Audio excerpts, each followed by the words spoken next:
the city is concerned. Now, Kenyon also wanted to check out Garstang's dating of this destruction over here on the southeast side of the tell. So she opened up these 5 squares that you see here. This was her area H, and so she opened up H1, H2, H3, H4, and H5 just above that reservoir. And she found exactly the same thing that Garstang had found, a massive destruction by fire. The problem is she misdated that destruction and said it happened a long time prior to Joshua, and that the city was abandoned at the time of Joshua. Now over on the right you can see from the air some of these trenches from Kenyon's dig. You can't see anything today from Garstang's dig or from the German excavation. But we have her north trench here and her west trench over here. And there's those squares, H1, 2, 3, and so on, right there. And she established a wonderful, what we call stratigraphic, layer-by-layer sequence of the history of occupation and events in this area. And it's very well done. Her material is very well published. The pottery is all very nicely published. The only difficulty is she never analyzed it and never did the in-depth research necessary to come up with the proper dating of her finds. Now, going back to Garstang, what did he base his dating on? Well, mainly these small little what are called scarabs. These are, well, they originated in Egypt, and originally they were put on rings and used as a signet, a stamp, and they would have the name of the owner, or in some cases the name of the pharaoh inscribed on the base of this little, like an amulet. Well, Garstang not only excavated on the tell at Jericho, he also excavated in the cemetery. And in the cemetery, he excavated a number of tombs which had these scarabs in them, and some of these scarabs had the names of Egyptian pharaohs on them. Well, this enables you to date the material, because we can date these Egyptian pharaohs quite accurately. The sequence of scarabs went through the Middle Bronze period and into the Late Bronze period right up until about 1400, and then the sequence stops. And I've shown you here on the slides on the left the drawings of some of the important ones for our purposes. This is a scarab of Hatshepsut, who ruled in the early 15th century B.C. She might be the princess who drew Moses out of the Nile River. And then we have this one, front and back. It's not actually a scarab, it's kind of just an amulet. But this is Thutmose III. He was the next pharaoh after Hatshepsut. And then we have a couple of Amenhotep II, the next pharaoh after that.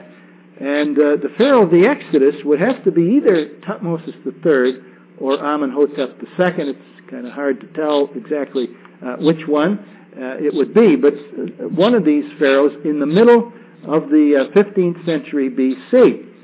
Now, Garstang found pottery in conjunction with these scarabs. And pottery, fortunately for us, changes through time. The shapes, the styles, the decoration, the way it's made, and that's how we can use pottery for dating purposes.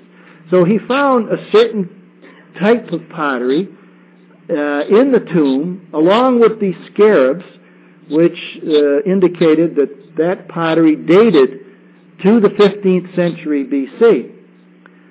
Here are the actual scarabs. These are from they're in the Rockefeller Museum in Jerusalem today. Then when Garstang dug in the town and dug up that destruction layer, he found that same kind of pottery in the destruction level that he found with these scarabs of these 15th century pharaohs. Now here's Garstang photographing that pottery in one of the tombs where he found those scarabs with the names of pharaohs on them. And you can see there's a lot of it. And he found that same type of pottery in the destruction level on the tell. Now on the right, I have shown here some pottery from Kenyon's dig. And all of this pottery is late Bronze I, that is 15th century BC pottery. Now Kenyon said the city was destroyed at the end of the Middle Bronze period, sometime around 1550 BC. Well, this pottery was in use after that time period. She never analyzed it. She never looked at it. It's your local Canaanite pottery, kind of boring stuff, but very important for dating purposes. She was basing her dating on the fact that she did not find pottery imported from Cyprus, which is very nicely decorated and painted, very nicely made. This pottery was in use in the 15th century BC, but she didn't find it there, and so she concluded the city was not inhabited in the 15th century BC. Well, that's basing an argument on silence, something that is not there. And just because it's not there doesn't mean that the place wasn't occupied. The area, in fact, that was excavated by Kenyon and Garstang was a very poor part of town, and those folks would not be able to afford this expensive imported pottery. When you analyze the local pottery, such as I show you here, it's clear that it's all from the 15th century BC, and that destruction should date to the end of the 15th century BC. The best pottery for dating is this bichrome pottery. It's decorated with black and red paint, as you see there. And Garstang found these sherds, as we call them, broken pieces, in his excavation area.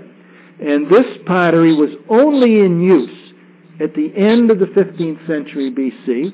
It was not used earlier, and it was not used later. And so this was found in the destruction. In fact, there's still some ash here on some of these pieces. And so it's clear that the destruction must have happened around 1400 BC. Kenyon found a little bit of this, but not as much as Garstang found.